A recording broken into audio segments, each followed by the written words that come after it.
انسان کے علاوہ ہر مخلوق اعلیٰ درجے کی تعلیم یافتہ ہوتی ہے۔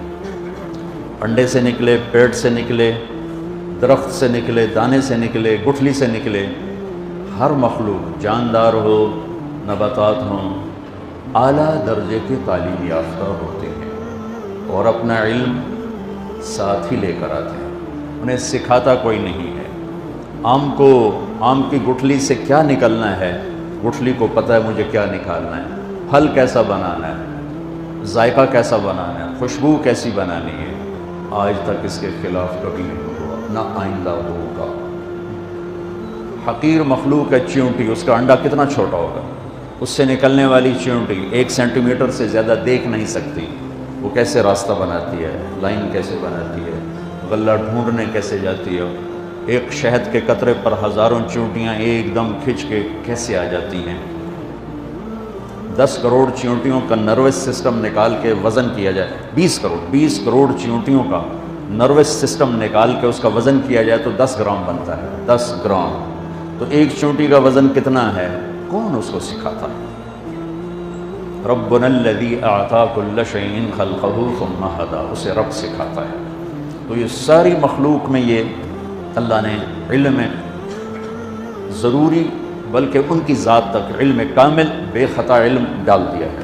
اب شیر کو ڈنڈے مار مار کے گھاس نہیں کھلا سکتے، مر جائے گا، نہیں کھائے گا۔ آپ بکری کو ڈنڈے مار مار کے پلاؤ نہیں کھلا سکتے، قورمہ نہیں کھلا سکتے، بھوکی مر جائے گی، نہیں کھائے گا۔ اس کے اندر ایک علم ہے جس میں خطا کی گنجائش کوئی نہیں ہے۔ میں نے کچھ چند مثالیں دی۔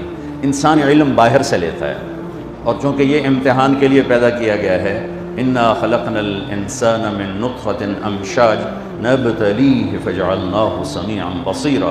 میرا آپ کا امتحان ہے، اللہ تعالیٰ نے آنکھیں دی، کان دیے، دل دماغ دیا، پرکھنے کے لیے، سیکھنے کے لیے، سمجھنے کے لیے، سمجھانے کے لیے، لیکن ہمارا علم اللہ نے باہر رکھا ہے۔ ہم یہاں بچہ پیدا ہو، اسے انگلینڈ بھیج دیں تو وہ انگلش بولے گا، اسے پتہ ہی نہیں ہوگا پنجابی کیا ہے، سرائکی کیا ہے، پشتو کیا ہے۔ اور ہمارے بچے کو کسی سے ملنے نہ دیں تو وہ گونگا ہوگا، گونگا ہوگا۔ اب کوے کو کسی سے نہ ملنے دیں، وہ اپنا گانا آپ کو گا کے سنائے گا، وہ کہاں مک ہی نہیں سکتی، وہ اندر سے وہ علم لے کر آیا ہے۔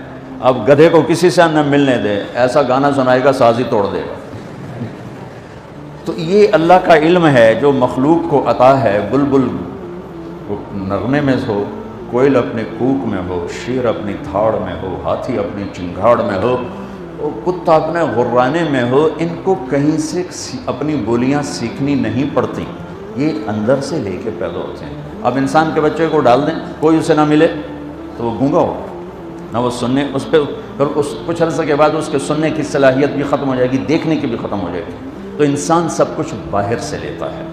ہمارے بارے میں ایک آیت ہے، واللہ اخرجکم من بطون امہاتکم لا تعلمون شیئا، ہم نے تمہیں ماں کے پیٹ سے نکالا، تم کچھ نہیں جانتے تھے۔ یہ انسان ہے۔ انسان کے علاوہ اعطی کل شیء خلقہ ثم ھدی، ہر چیز کو پیدا کیا، زندگی گزارنے کا اسے راستہ سکھایا، اسے اس کا راستہ بتایا۔ انسان کے علاوہ ہر مخلوق صرف صحیح لیتی ہے، غلط نہیں لیتی، لے ہی نہیں سکتی۔ انسان غلط بھی لیتا ہے، صحیح بھی لیتا ہے۔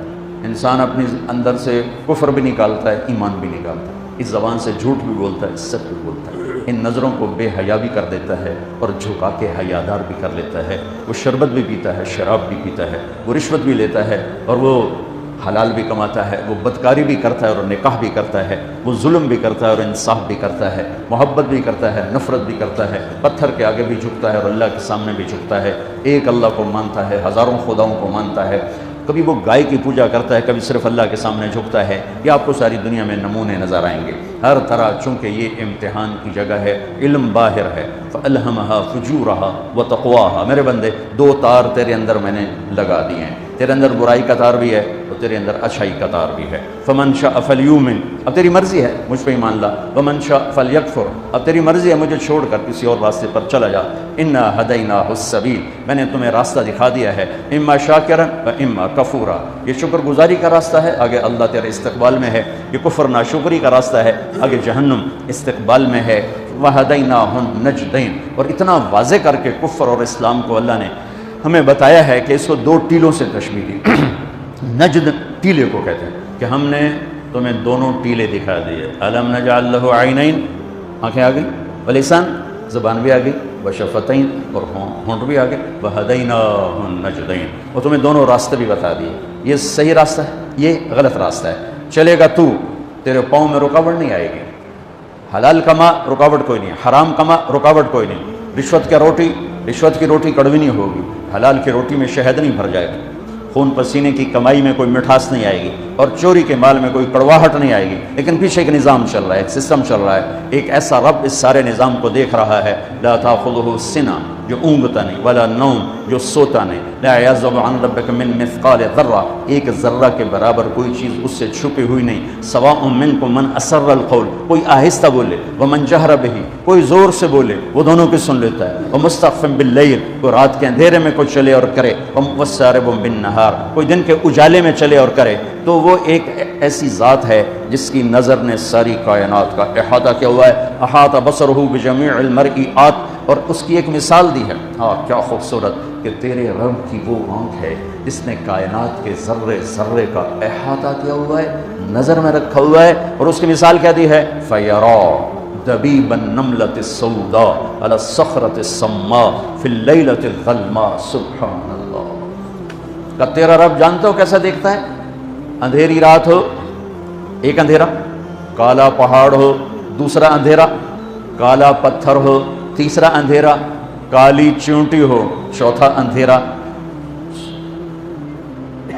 اور اللہ کیا کہہ رہا ہے کہ تیرا رب کالی رات، کالے پہاڑ، کالے پتھر، کالی چونٹی کو دیکھ رہا ہے؟ نہیں، یہ نہیں کہہ رہا، اللہ کہہ رہا ہے کہ چونٹی کے حقیر ٹانگوں سے، کالی رات، کالے پہاڑ، کالے پتھر، کالی ٹانگوں سے جو ایک ہلکی سی لکیر پڑی ہوئی ہے اور پڑتی چلی جا رہی ہے، اور ایسی کروڑوں چونٹیاں رینگ رہی ہیں، تیرا رب اپنے عرش پر اس لگنے والی لکیر کو بھی دیکھتا ہے، اس پڑنے والی لکیر کو بھی دیکھتا ہے، تو طارق جمیل کو کیسے نہیں دیکھے؟ جو ممبر پر بیٹھا ہوا ہے، جو بازار میں بیٹھا ہوا ہے، وہ زینب کے کو نہیں دیکھے گا جو گھر میں بیٹھی ہوئی ہے، جو بازار میں جا رہی ہے؟ یہ میرے رب کی طاقتور نظر، پیچھے ایک اللہ ہے۔ میں ابھی آ رہا تھا تو ایک ہمارے یہ ٹورزم کے چیئرمین ہیں، وہ گئے ہوئے تھے کوریا، ان کا فون آیا، میں نے فون کیا، آگے تھے، کہنے کہ میں یہاں آیا، لوگ بڑے انوسنٹ ہیں، اگر یہاں اسلام کی دعوت چلے، میں نے ایک کو دعوت دی کہ تم یہ دیکھ رہے ہو پہاڑ، یہ دریا، یہ درخت، یہ سبزہ، یہ سب کس نے بنایا؟ کہنے لگا کس نے بنایا؟ میں کہا یہ گاڈ نے بنایا۔ کہنے لگا تو گاڈ کو کس نے بنایا؟ تو کہا پھر مجھے اس کا جواب نہیں آیا، تو مجھے آپ کا خیال آیا آپ ہوتے تو کوئی اس کا کوئی جواب ہوتا۔ میں نے کہا اس کا جواب تو گاڈ کے اندر موجود ہے، لفظ گاڈ اس ہستی پر بولا جاتا ہے جسے کسی نے نہ بنایا۔ لفظ کی وجہ یہ ہے، لفظ کے اندر یہ معنی ہے کہ وہ ہستی، وہ ذات جسے کسی نے نہ بنایا ہو، اسے گاڈ کہتے ہیں انگلش میں، اسے اللہ کہتے ہیں عربی میں، اسے خدا کہتے ہیں فارسی میں، اسے یزداں کہتے ہیں فارسی میں، اسے بھگوان کہتے ہیں ہندی میں، جسے کسی نے نہ بنایا ہو وہ اللہ ہے۔ باقی یہ جتنے الفاظ ہیں یہ اللہ کا پورا ترجمہ نہیں بنتے، اس لیے میں عام طور پہ اپنے بیانوں میں کہتا ہوں، ہمارے بر صغیر میں لفظ سے اللہ کے لیے خدا استعمال ہوتا، خدا خدا خدا خدا۔ میں یہ کہا کرتا ہوں کہ اللہ کا ترجمہ صرف اللہ سے ہوتا ہے، لہٰذا خدا کی بجائے اللہ کہا کرو، اللہ کہا کرو، کہو اللہ۔ آسمان تک نور پھیل گیا ہے، آسمان نہیں عرشوں تک نور پھیل گیا ہے۔ وہ ذات جسے کسی نے نہ بنایا ہو اس کا نام ہے اللہ، جس نے سب کچھ بنایا اس کا نام ہے اللہ، جس نے کسی چیز کو اٹھایا، جس نے کسی چیز کو بچھایا، کسی کو بہایا، کسی کو گاڑ دیا، کسی کو اڑا دیا، کسی کو دبا دیا، کسی کو مار دیا، کسی کو پرواز دے دی، کسی کو پستی دے دی، کسی کو بلندی دے دی، اس کا نام ہے اللہ۔